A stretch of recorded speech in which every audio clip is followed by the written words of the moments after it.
and girls, hope you're doing well. I need a little bit of help, please. Okay, so it's snack time. Do I have a banana? Or do I have the Astros?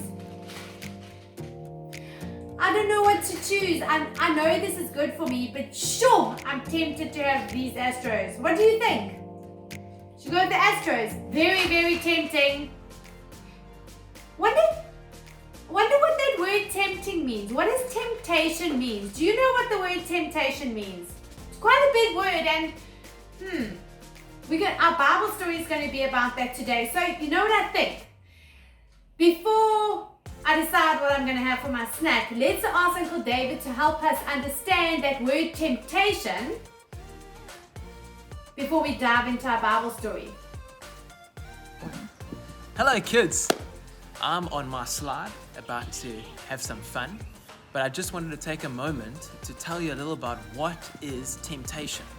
So over the last few months, as you can see, I've put on a little bit of weight on my tummy, and so I need to watch what I eat.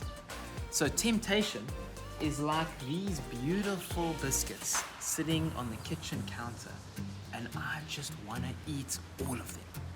But I know the more I eat of these biscuits, the more it's going to grow my tummy.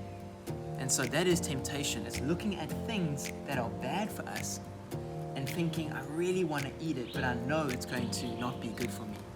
And so God doesn't want us to do bad things, or He doesn't want us to do anything that if we do it, it's going to be bad for us and for our lives. And so that is temptation.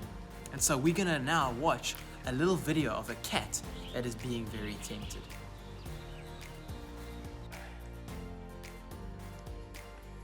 This is our cat. He's called Tiger Lily, even though we constantly just call her cat. Anyway, cats cannot resist string. Believe me, she is not as playful most of the time. They can't reason or think as we can through obedience to God. It also is a bit funny to look at as they do whatever they do there.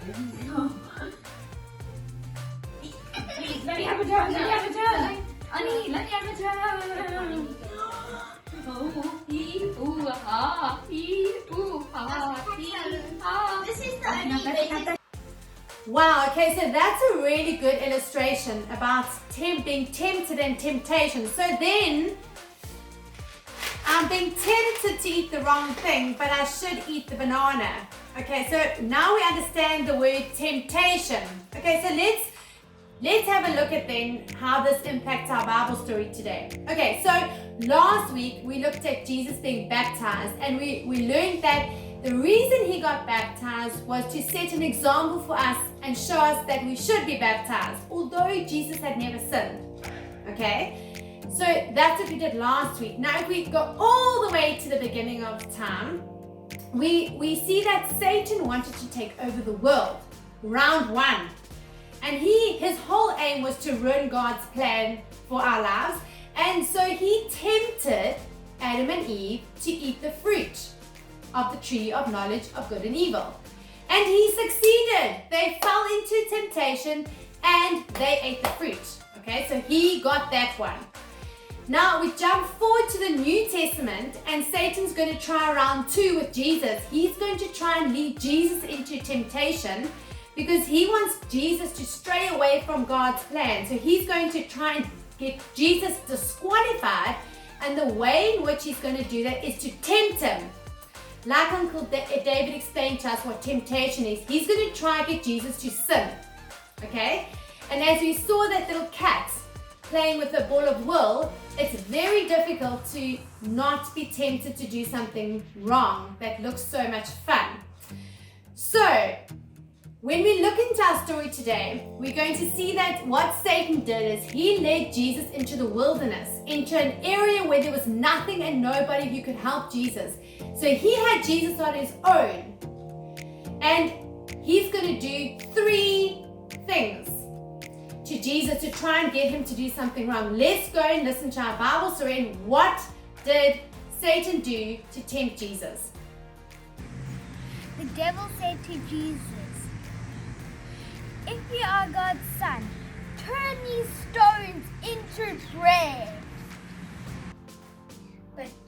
Jesus said, man mustn't live on bread alone, but on every word that God says. The devil said to Jesus, if you are God's son, prove it. Jump off the roof of the temple and God will protect you. But Jesus said, the Bible says, do not test God. The devil said to Jesus, I will give you lots of money and power. All you have to do is bow down to me. Jesus said, go away. The Bible says, only worship God and only serve God.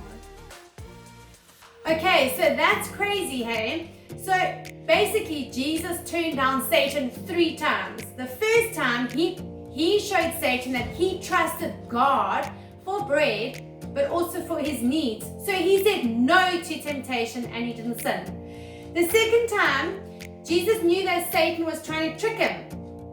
So he said no. A second time, he said no to sin. And the last time, after Jesus said no to sin, eventually Satan left him and the angels helped Jesus at the end of that temptation.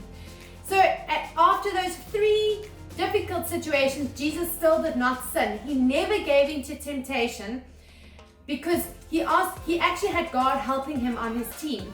And so what I want to encourage you to do today is when life becomes difficult and you have difficult situations, for example, you know what is right and you know what is wrong and you're tempted to do the wrong thing, you need to ask God for help, okay?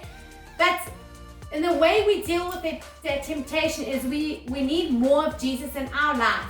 More of Jesus and less of us. More of his thoughts, more of his Bible, more of him in our life and less of us.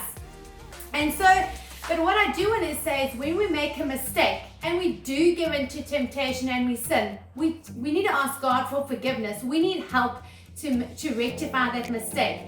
So that's a really good thing we've learned today. And I'd like to finish off with the verse that Musa taught us last week, just reminding us to have more of Jesus in our life. So that's off to Musa and bye from me. Jesus must become greater, I must become less. John 3 verse 13.